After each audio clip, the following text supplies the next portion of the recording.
शुरू करते हैं आज की क्लास। 8.2 करना है अपने को। कल 8.1 खत्म हो गई थी।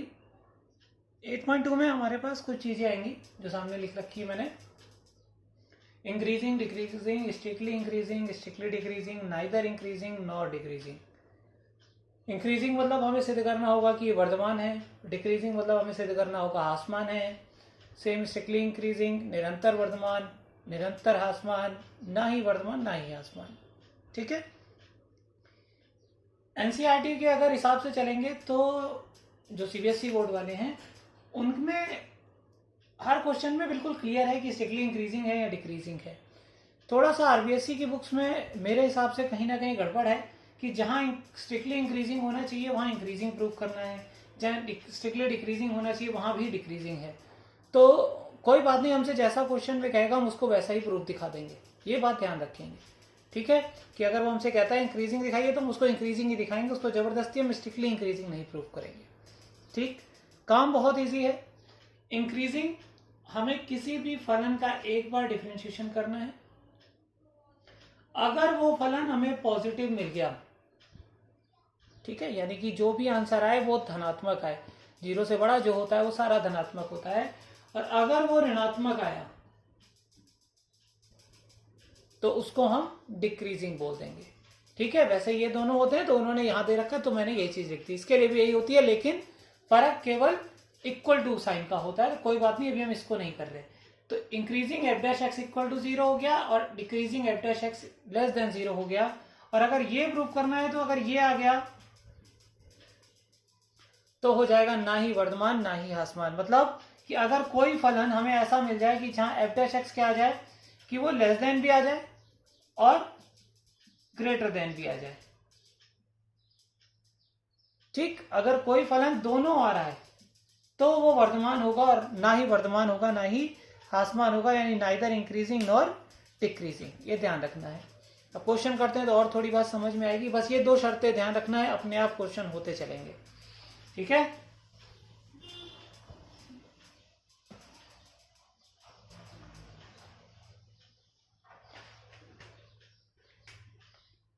फर्स्ट है फंक्शन दे रखा है एक्स स्क्वायर, ठीक, और हमसे कह रहा है कि प्रूव करिए कि इन बिटवीन 0 टू इनफाइनाइट, इसके बीच में ये इंक्रीजिंग है। अपने आप ही आएगा, हमें वो कहे ना कहे हमें अपने आप ही वही प्रूफ होगा जो वो कह रहा है। हमें सबसे पहले क्या करना है, लिखना है एफ डैश एक्स कितना आया 2x। ठीक है, हमसे दो के लिए पूछ रहा है आंसर, एक इसके लिए एक आंसर कह रहा है, किसके लिए कह रहा है।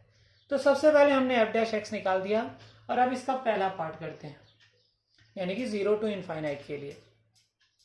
अब एक बात बताओ, अगर 2x x belongs to 0 to infinite के बीच में यहां कुछ रखते हो, सोचो 0 से अनंत तक कुछ भी यहां रखो, ये धनात्मक आएगा कि ऋणात्मक आएगा। अब 0 से तुम 1 रख सकते हो, 2 3 4 5 जो भी रखोगे धनात्मक ही रखोगे इसके हिसाब से। तो जब धनात्मक रखोगे और 2x भी धनात्मक ही है तो इसका मतलब यहाँ कुछ भी रख लो धनात्मक ही मिलना है, यानी कि किसी भी हाल में हमें पॉजिटिव ही मिलना है। इसके बीच का कुछ भी आप रख लीजिए, तो अगर ये पॉजिटिव मिला तो हम कह सकते हैं ये ग्रेटर देन 0 है। किसके लिए, फॉर ऑल ऑफ, इस निशान का मतलब होता है ऑल ऑफ दैट, मतलब कि सभी संख्याओं के लिए जो हम इसके बीच की रख सकते हैं उनमें से कोई भी रखा, ये हमें धनात्मक मिला। तो अब हमने क्या लिखा, so that x belongs to 0 to infinite, the function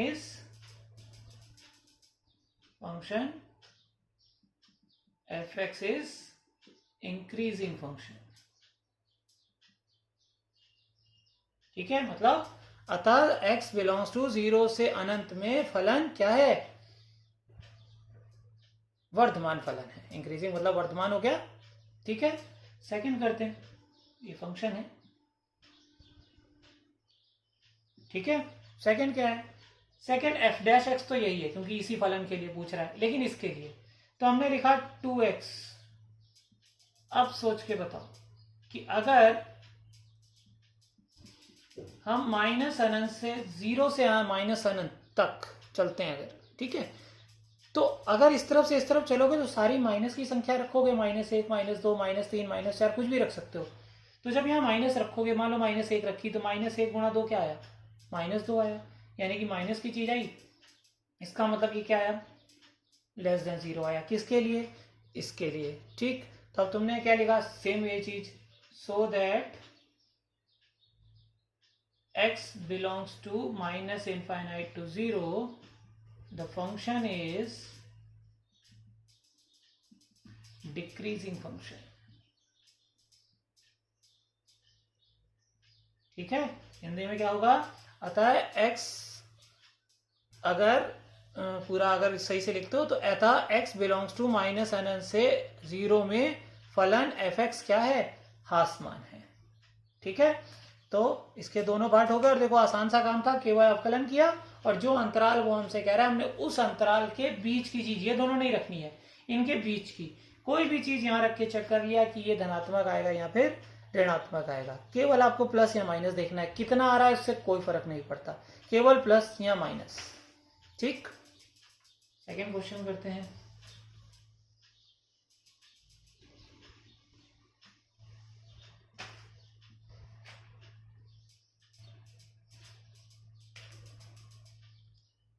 second है, if f(x) equals to a⁴x और a जो है वो 0 से 1 के बीच में है, तब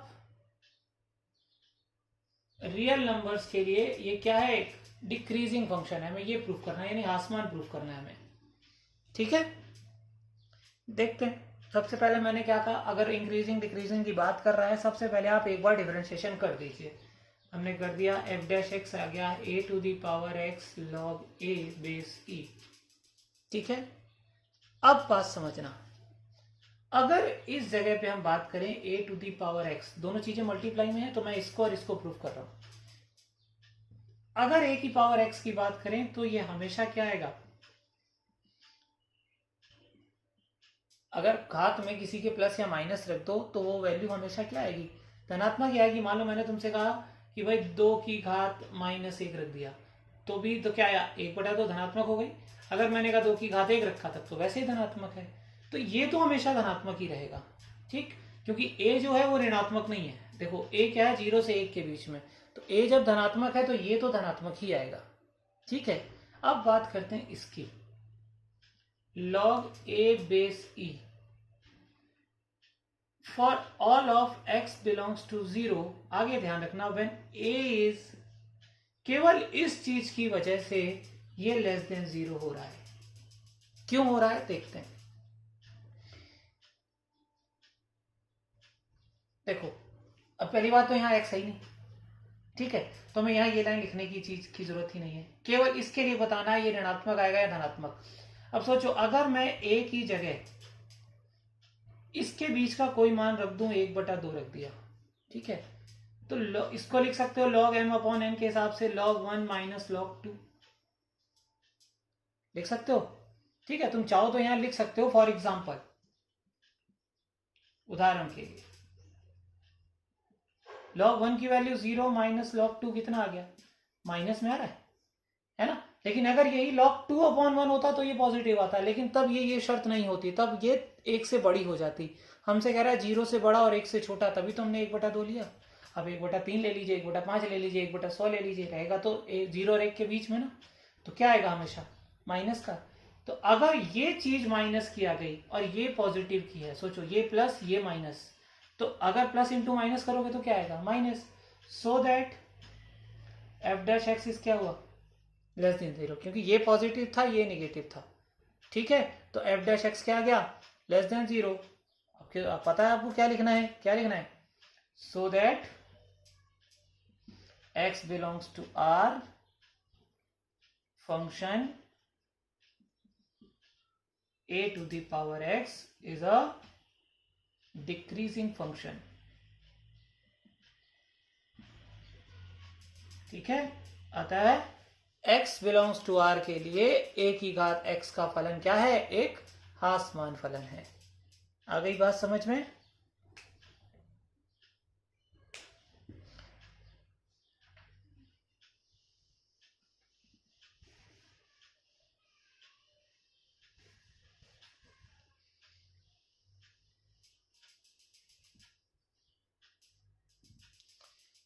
अब थर्ड से लेकर 6 तक के क्वेश्चन में हमें इंक्रीजिंग फंक्शन प्रूफ करना है, 3 से 6 में सभी में। ठीक है, तो करते हैं। थर्ड क्वेश्चन है, if F x equal to log sine X, और इंटरवल है तुम्हारा, अंतराल है 0 से π/2। ठीक, अब इंक्रीजिंग है या डिक्रीजिंग है, मैंने सबसे पहले कहा आप क्या कर दीजिए, एफ डैश एक्स कर दीजिए। एफ डैश एक्स में क्या आया, लॉग साइन एक्स का पहले हुआ 1/sin x, और साइन एक्स का हुआ cos x, यानी कि आ गया cot x। ठीक है, अब एक ही फंक्शन है cot x, तो आपको केवल cot x के बारे में बताना है कि वो इसके बीच में क्या होता है। तो अपने को पता है कि अगर x 0 से π/2 के बीच में है, मतलब सोचो अगर इसके बीच में यही होता है 0 से 90, तो अगर इसके बीच में कॉट का कोई भी फलन हो, अपने को पता है कि पहले फलन में सारे धनात्मक होते हैं। ठीक है, पहले क्वाड्रेंट में, तो इसका मतलब ये क्या हुआ, धनात्मक। तो अगर कॉट एक्स धनात्मक है तो ये भी धनात्मक हुआ। तो तुमने क्या लिखा, so that F dash x is also greater than 0। जब ये ग्रेटर देन 0 हो गया तो अब मैं बता चुका हूं कि लिखना कैसे। अब वही थ्योरम फिर से, क्या, so that x belongs to 0 to π/2 the function F X log sine X is a increasing function. ठीक है, अतः x बिलोंग्स टू 0 से π/2 के लिए फलन क्या है, वर्धमान फलन है। तो थ्योरी तो अब सब बार बार वही लिखनी है लास्ट में, केवल इंटरवल जो भी क्वेश्चन में कह रहा है वो चेंज होगा, बाकी हर जगह थ्योरी वही है। ठीक है, तो बात समझ में आ गई कि आपको अवकलन करना और देखना है हर फलन को कि वो प्लस आ रहा है या माइनस आ रहा है, और उसके बाद एफ डैश एक्स में चेक कर लेना है कि पूरा मिला के क्या हुआ। जैसे यहाँ तो एक ही था कॉट एक्स, इससे पहले वाले में 2 थे, एक ही पावर एक्स लॉग, हमने दोनों को चेक किया। ठीक, तो वैसे ही आगे के क्वेश्चन भी करेंगे। फोर्थ है, f x equal to x to the power 100 plus sine x minus 1 in between 0 से π/2। ठीक है, चलो करते हैं। एफ डैश एक्स किया, कितना आया, 100 एक्स टू दी पावर 99, और साइन एक्स का हुआ cos x, और 1 का हो गया 0, है ना। ठीक, अब हमारे पास ये 2 फंक्शन है। अब हमें ये देखना है कि ये भी अगर धनात्मक है, अगर ये भी धनात्मक है। अब सारी चीजें सोच लो क्योंकि बीच में प्लस लगा है। अगर ये भी धनात्मक है, ये भी धनात्मक है, तो दोनों मिला के धनात्मक आएंगे, तो प्लस का हो गया। अगर ये धनात्मक है, ये ऋणात्मक है, तो हमें देखना है कौन सा बड़ा है। अगर ये बड़ा होगा तो धनात्मक आएगा। ठीक, अगर ये धनात्मक है, ये ऋणात्मक है, तो ये बड़ा आना चाहिए, क्योंकि हमें सब में इंक्रीजिंग प्रूफ करना है। ठीक है, तो हम इसको और इसको चेक कर लेते हैं। तो हमने पहले चेक किया 100 एक्स टू दी पावर 99, तुम्हें पुट करना है x 0 से 90 के बीच में। अब एक बात सोचो, यहां जो भी है धनात्मक है, कुछ भी रखोगे धनात्मक रखोगे। जब यहां धनात्मक रखोगे तो ये पूरी संख्या धनात्मक ही आएगी, यानी कि ग्रेटर देन 0 आएगी। ठीक, अब हम cos x पे आते हैं। cos x 0 से 90 के बीच में, यानी कि पहले चतुर्थांश में, पहले क्वाड्रेंट में क्या होती है, पहले चतुर्थांश में सारे ही ट्रिग्नोमेट्री फंक्शन क्या होते हैं, पॉजिटिव होते हैं, यानी ये भी ग्रेटर देन 0। तो अब सोचना ही नहीं पड़ा कौन सा बड़ा था कौन सा छोटा था, तो क्योंकि दोनों धनात्मक आ गए तो हम क्या कह सकते हैं कि ये एफ डैश एक्स क्या है, greater than 0 in between 0 to π/2। अब फिर से वही थ्योरम लिखनी है, थ्योरी पूरी की लिखनी है। So that x belongs to 0 to π/2 the function is a increasing function. ठीक है, आ गई बात समझ में। फिफ्थ है x minus 1 e to the power x plus 1। जब x 0 से बड़ा है, यानी कि एक तरीके से हम कह सकते हैं इंटरवल 0 से अनंत है। ठीक है, 0 से बड़े का मतलब 0 से अनंत ही हो गया। हमने एफ डैश एक्स निकाला, u इंटू वी लगा देते हैं। x माइनस 1 छोड़ दिया, e की पावर x का e की पावर x, e की पावर x छोड़ दिया, इसका आया 1, इसका तो 0 ही हो गया। ब्रैकेट खोल दो, x e की पावर x माइनस e की पावर x प्लस e की पावर x, तो आ गया x e की पावर x। ठीक, अब देखो ये फलन हमेशा ही ग्रेटर देन 0 होता है, चाहे कोई भी चीज आ जाए। तो इसका मतलब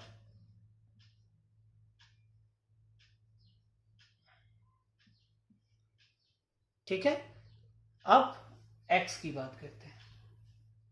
x की जगह पे आप 0 से बड़ा ही पुट कर रहे हैं, यानी वही 0 से अनंत है। तो जब आप धनात्मक ही चीज रख रहे हैं, गुणे में माइनस है नहीं, तो धनात्मक रख रहे हैं तो धनात्मक ही आएगा। ये भी धनात्मक, ये भी धनात्मक, मिला के क्या बन गया, दोनों ग्रेटर देन 0 है। तो फलन क्या गया, इंक्रीजिंग फंक्शन। क्लियर, बात समझ में आई। बाकी थ्योरी फिर आपको पता है क्या लिखनी है, लिख चुके हैं 2-3 क्वेश्चनों में।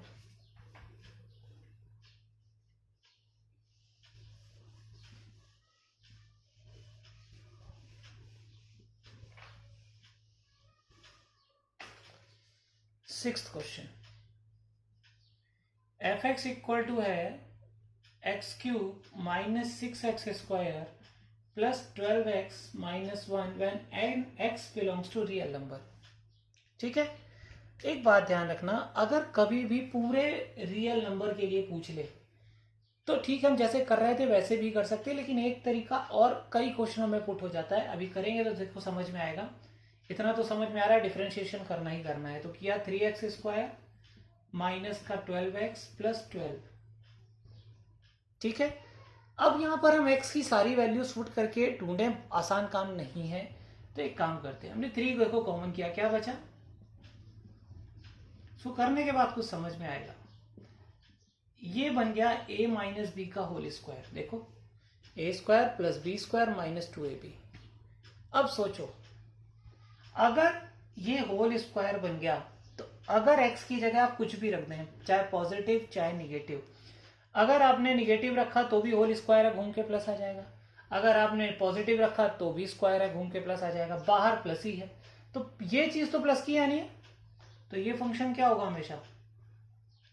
तो ध्यान रखना कि अगर कभी x belongs to real number है तो आपको पूरा करने की बजाय, जो इससे पहले कर रहे थे हम, कोशिश करके ये देखना कि कहीं होल स्क्वायर बनता है, और अगर होल स्क्वायर बन जाता है तो इसका मतलब कि वो वैल्यू पॉजिटिव आएगी। तो हम कोशिश करेंगे कहीं वहां पर स्क्वायर बन जाए, जैसे इस क्वेश्चन में बन गया। और इस क्वेश्चन में स्क्वायर बनते ही हमें समझ में आ गया कि ये फंक्शन क्या है, पॉजिटिव है when x belongs to real number. कुछ भी रख दो यार x की जगह पे आप, ठीक है। तो ये हो गए हमारे 6 तक, जिसमें इंक्रीजिंग प्रूफ करना था। अब है हमारे पास 7 to 10 में हमें डिक्रीजिंग प्रूफ करना है, यानी हासमान सिद्ध करना है। ठीक है, अभी तक हम वर्धमान सिद्ध कर रहे थे। करते हैं, पहला 7वां क्वेश्चन है, एफ एक्स इक्वल टू है माइनस की tan inverse x when x belongs to real number. अब देखो, एक क्वेश्चन नहीं है एक तरीके से, लेकिन फिर भी सारे रियल नंबर के लिए चेक कर लेते हैं। एफ डैश एक्स कितना हुआ, माइनस बाहर tan इनवर्स x का आपको अवकलन डिफरेंशिएशन आता है, यही होता है। अब सोचो, एक्स स्क्वायर, मैं लिख देता हूं एक एक करके, एक्स स्क्वायर ग्रेटर देन 0 ही होगा। अगर आप x की जगह कुछ भी रखेंगे, स्क्वायर है, धनात्मक आएगा। अब इसमें आप एक जोड़ दें, अब कोई चीज धनात्मक आ रही है, उसमें एक जोड़ोगे तो भी वो धनात्मक ही होनी है, कोई प्रॉब्लम। सोचो, अब ये अगर पूरा धनात्मक है तो 1 के बटे में ये भी पूरा धनात्मक होगा, लेकिन बाहर क्या है, माइनस। तो अगर माइनस का प्लस में मल्टीप्लाई करेंगे तो क्या आएगा, माइनस। तो अगर ये दोनों धनात्मक थे तो एफ डैश एक्स हो गया लेस देन 0, क्योंकि ये धनात्मक का गुणा माइनस से माइनस हो गया। तो फलन क्या आ गया, आसमान। ठीक है, अब जहां पर हम थ्योरी में लिख रहे थे वर्तमान है, वहां यहाँ क्या लिख देंगे, आसमान है। खत्म हो गया क्वेश्चन। ठीक है,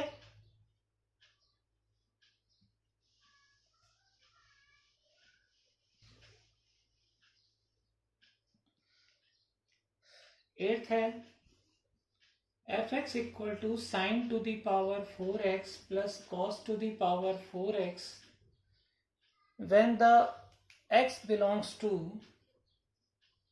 in between 0 to pi by 4। ठीक है, करते हैं डिफरेंशिएशन, सबको आता है। 4 sine cube x, sine x का हो गया cos x, plus 4 cos cube x, cos x का हो गया माइनस साइन एक्स, ठीक है, कॉमन हो गया 4 sine x into cos x, अंदर क्या बचा साइन स्क्वायर एक्स माइनस का कॉस स्क्वायर एक्स बचा, है ना। देखो 4 साइन एक्स 4 कॉस एक्स और एक साइन, तो साइन स्क्वायर बच गया, 4 साइन एक्स हो गया और एक कॉस कॉमन हो गया, कॉस स्क्वायर एक्स बच गया। अब अगर हम इसमें से माइनस कॉमन कर लें और इस 4 को मैं 2 इंटू 2 लिख सकते हैं। क्या किया हमने, इसमें से माइनस कॉमन कर लिया और इसको 4 को 2 इंटू 2 लिख दिया। क्यों लिखा, देखो -2 छोड़ दो, ये बन गया साइन 2x, और क्योंकि यहां माइनस कॉमन कर लिया तो ये फॉर्मूला बन गया cos 2x। ठीक है, अब क्योंकि ये 2x है तो जो हमारा x था वो था 0 से π/4। ध्यान रखना जब भी एंगल चेंज हो जाए, ये x बिलोंग्स टू दे रहा है, अब 2x आ रहा है, तो अब इस x में आप 2 का, ये हमने कहीं ना कहीं 11th में भी ट्रिग्नोमेट्री में पढ़ा था, आप इस पूरे में 2 का मल्टीप्लाई करिए तो क्या आ गया 2x 2π/4 यानी कि π/2। तो अब आपका जो इंटरवल 2x के लिए बना 0 से 90 यानी कि आप प्रथम चतुर्थांश में है। ठीक है, पहले भी उसी में थे लेकिन अब थोड़ा सा बढ़ गया, 0 से 90 तक हो गया। तो अब सोचो कि फंक्शन ये जो है साइन 2x क्या होगा, धनात्मक ही होगा। कब, जब x 2x बिलोंग्स टू, या आपको 2x नहीं लिखना तो आप x भी लिखा रहने दे सकते हैं, x बिलोंग्स टू 0 to π/4। या आपने अपने समझने के लिए यहाँ फेयर में भी दिखा देंगे, कोई दिक्कत नहीं है। Same cos 2x is greater than 0 होगा या नहीं होगा भाई, साइन और cos दोनों ही फर्स्ट क्वाड्रेंट में तो सारे धनात्मक होते हैं। ठीक है, तो ये दोनों धनात्मक हो गए। अब सोचो इन दोनों धनात्मक का -2 से गुणा होगा तो क्या आएगा, माइनस का, तो f' क्या हो गया, <0। आ गई बात समझ में। तो अब तुम्हारे 2 क्वेश्चन बचते हैं 9th और 10th इन डिक्रीजिंग के लिए। ये क्वेश्चन आप खुद निकालेंगे, इजी से हैं, नहीं आएंगे तो कल देखते हैं, बाकी आप ये क्वेश्चन कर लेंगे, फिर 8.2 के कल जो बचे क्वेश्चन है वो हम कल कर लेंगे। ठीक।